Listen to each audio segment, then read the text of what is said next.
এজন ঋষি লক্ষজন ব্ৰাহ্মণৰ শিৰ কাটি যজ্ঞতে আহুতি দিল তথাপিতো নারায়ণে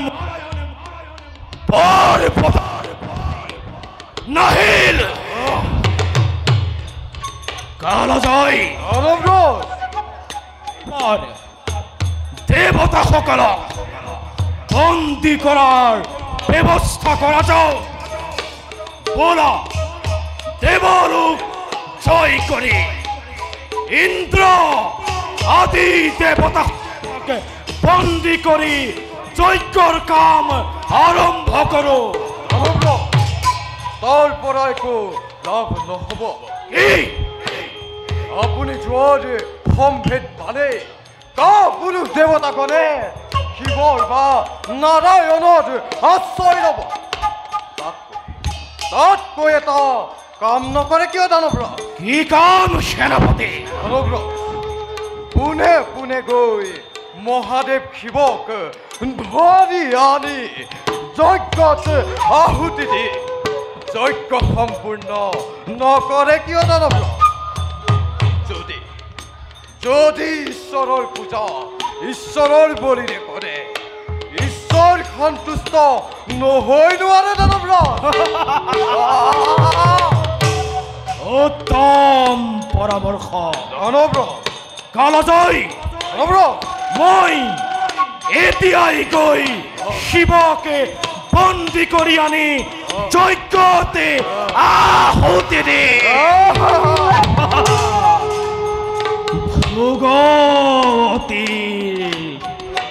ভোগৱতী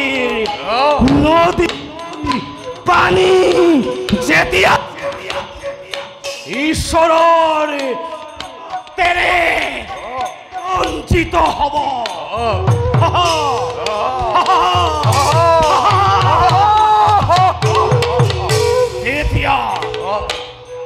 তেতিয়া চাম নাৰায়ণে মোক বৰ প্ৰদান কৰিবলৈ আহে নে নাহে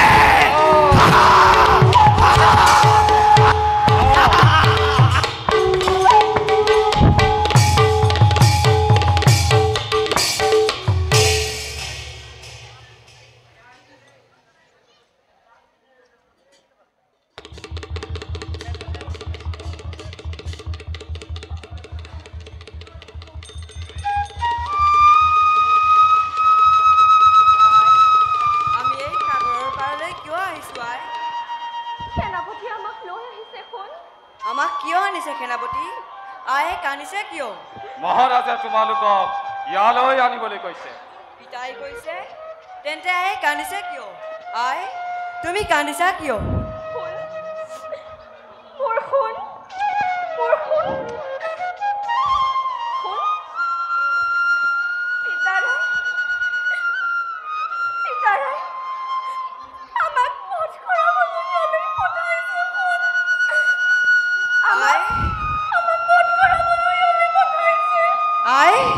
নহয় আই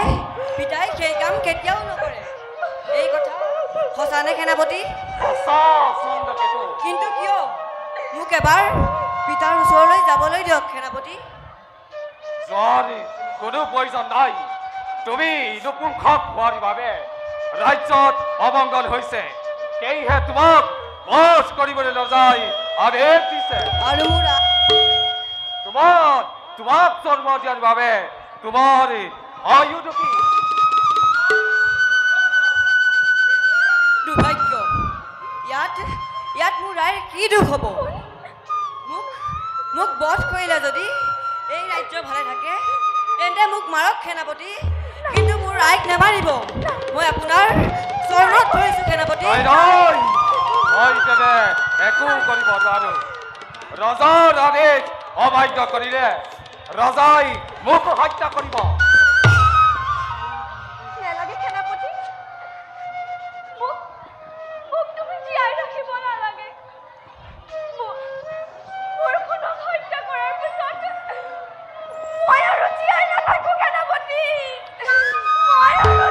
I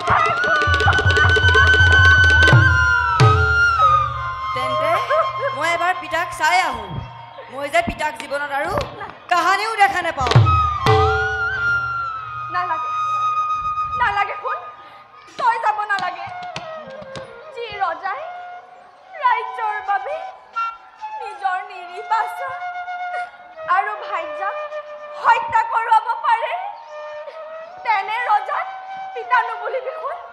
তেনে ৰজাক তই পিতা নুবুলিবি নহয় আই তেনেকৈ নকবা পিতা পিতা মোৰ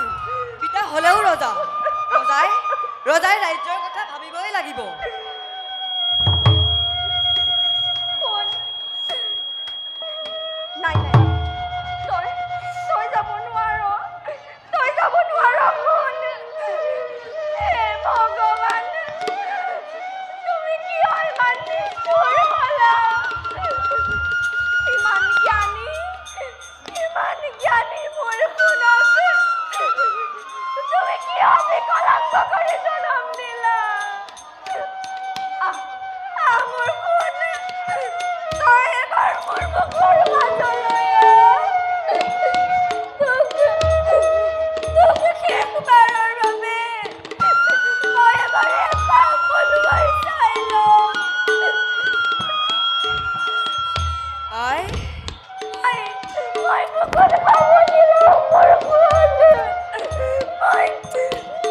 মুখত খাব দিলোঁ আই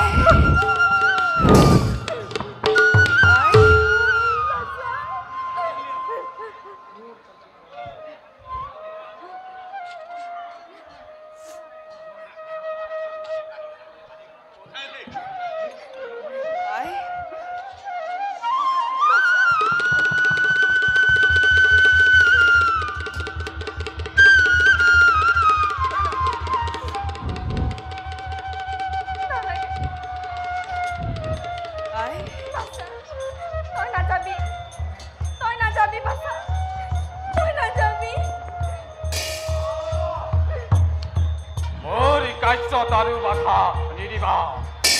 মই মোৰ কৰ্তব্য পালন কৰিবই লাগিব বলা চন্দ্ৰকেতু বলা মহাৰাণী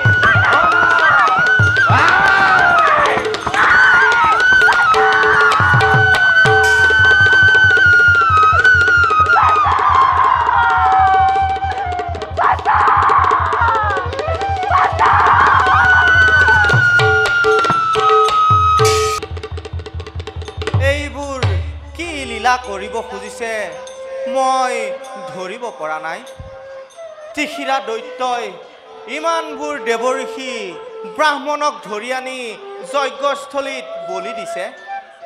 দেৱতাসকলক বলি দিয়াৰ কথা ভাবিছে নাৰায়ণে জানো তাক দেখা দিয়া নাই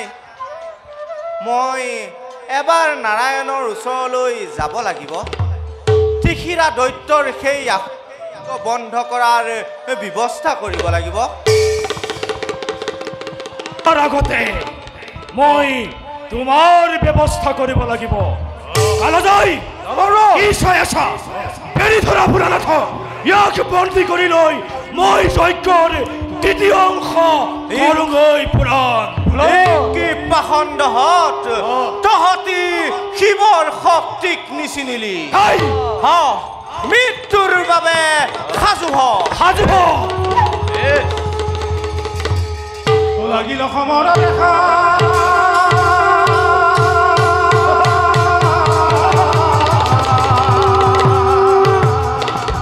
ও দেৱ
নহয়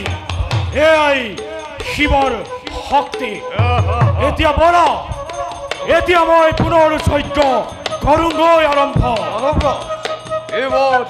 সব বলি প্ৰদান কৰিব উত্তম এইবাৰ মই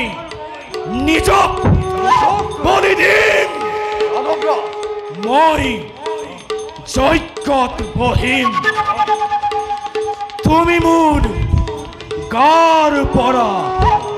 এটুকুৰা নখ কাটিবা আৰু মোৰ হাতত দিবা মই তাই যজ্ঞ কৰিম সেয়া কেনেকৈ সম্ভৱ এনেকৈ যদি বলি প্ৰদান কৰোঁতে আপোনাৰ যদি মৃত্যু হয় হাই তেন্তে সেই যজ্ঞ কৰি কি লাভ মৃত্যু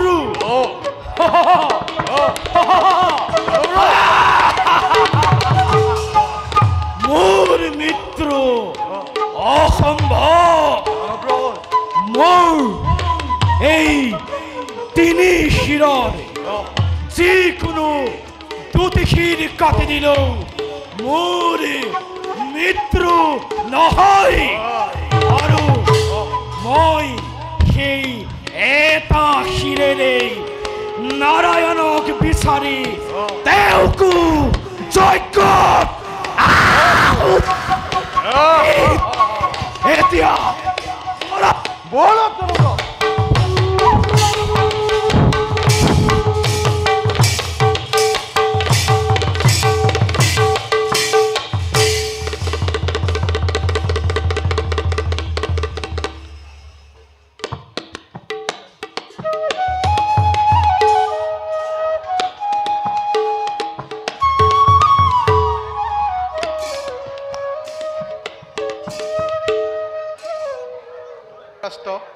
আমাৰ প্ৰণিপাত কৰক গ্ৰহণ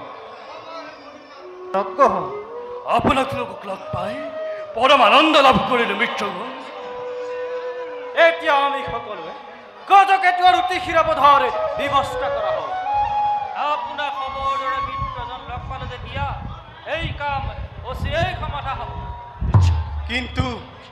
এই দুই অসুৰক বধ কৰাটো ইমান সহজ নহয় শুনিবলৈ পাইছো এতিয়া অতি শিৰাই ভগৱতী নদীৰ পাৰত অমৰত্ব লাভৰ বাবে নাৰায়ণক যজ্ঞ কৰিয়েই আছে শিৱৰ অংশজাত গজকেতুৱে প্ৰবল প্ৰতাপে যি ইন্দ্ৰনীল ৰাজত্ব কৰিছে সেই ৰাজ্য জয় কৰাটো ইমান সহজ নহয় প্ৰথমে গজকেতু ৰাজ্যৰ আক্ৰমণ কৰা হওক মই সেই ৰাজ্যৰ আলেখ লেখ চাই সকলো কথা আপোনালোকক জনাম উপযুক্ত কথা আমিও বিজয় হস্তি লৈ আগবাঢ়ি যাম আৰু যদি কোনোবাই বাধা দিয়ে উপযুক্ত প্ৰত্যুত্তৰ কৰিম প্ৰদান তেন্তে কৰা জয়ধ্বনি সকলোৱে মেদিনী কপাই জয় মহাৰাজ ধৃতৰাষ্ট্ৰৰ জয় মহাৰাজ ধৃতৰাষ্ট্ৰৰ জয় মহাবীৰগণৰ জয় জয় জয়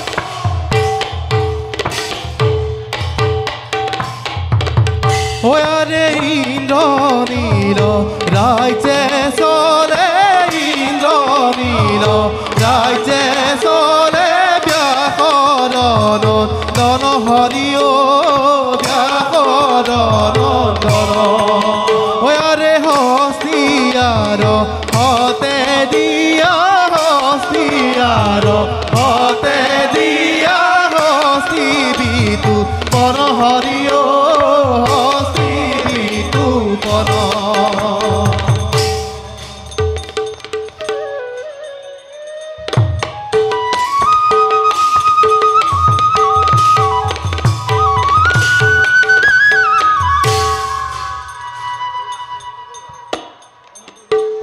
এনেকৈ জানো ঈশ্বৰৰ ঈশ্বৰত্ব ৰক্ষা পৰিব প্ৰভু কি হ'ল মহাদেৱ হ'বলৈ আৰু কি বাকী থাকিল ত্ৰিশিৰা দৈত্যই অমৰত্ব লাভৰ বাবে ইমানবোৰ নিৰীহ প্ৰাণী সেয়া আপুনি দেখা নাই প্ৰভু ইমান অতুষি থাকিল দেৱ কুল এৰি শিৱ কুলত গৈ মোক অপদস্থ প্ৰভু ইয়াৰ এটা সুনিশ্চিত স্থান কৰিলে সৃষ্টি ৰক্ষা পৰিব কেনেকৈ প্ৰভু মই সকলো বুজিছো পাপী দৈত্যৰ মৃত্যুবান মই ৰচনা কৰিম এনেকৈ থাকিলে সৃষ্টি ৰক্ষা কৰিব প্ৰভু কিন্তু মই অন্যভাৱেহে ভাবিছোঁ কি ভাবে মহাদেৱ প্ৰভু মোৰ দৰে দেৱতা এজন থকা নথকা আপোনাৰ একো ক্ষতি নহয় প্ৰভু যি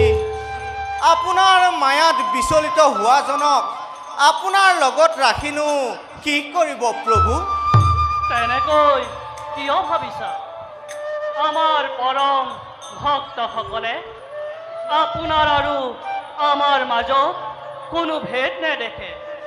দেখা হ'লে কেতিয়াও নাগালেহেঁতেন শিৱায়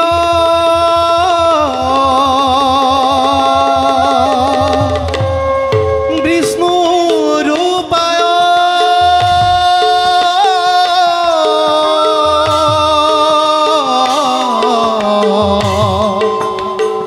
বিষ্ণুৱে শিৱ ৰূপিনে অনাদি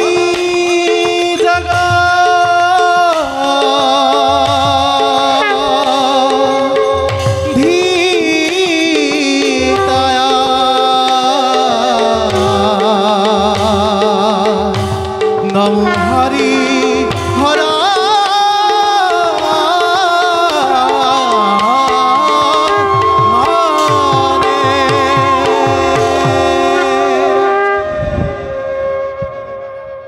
মোৰ মায়াত আপোনাক আবদ্ধ কৰি জগতবাসীক এই শিক্ষাই দিয়া হ'ল যি নাৰায়ণৰ মায়াত আখুতো শিৱও মুগ্ধ হয় তাত আন মুগ্ধ নহ'ব কিয় আপুনি কৈলাসলৈ যাওক ময়ো যাওঁ তীখিৰা দৈত্যৰ কাষে মোৰ প্ৰণিপাত গ্ৰহণ কৰিব প্ৰভু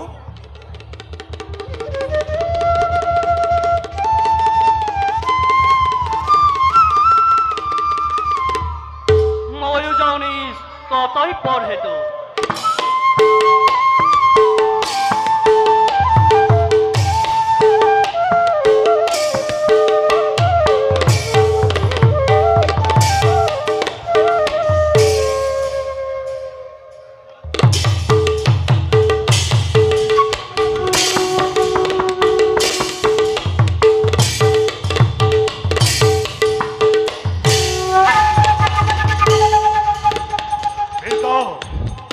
নগৰীয়ৰ মুখে বৰ্ত পালো হস্তিনাপুৰেৰ কোনোবা ৰজাই আহি আমাৰ আক্ৰমণ কৰিছে সকলে হে নহয় পিতা আমি বোলে সিহঁতৰ ঐশ্যতা স্বীকাৰ কৰিব লাগে অথবা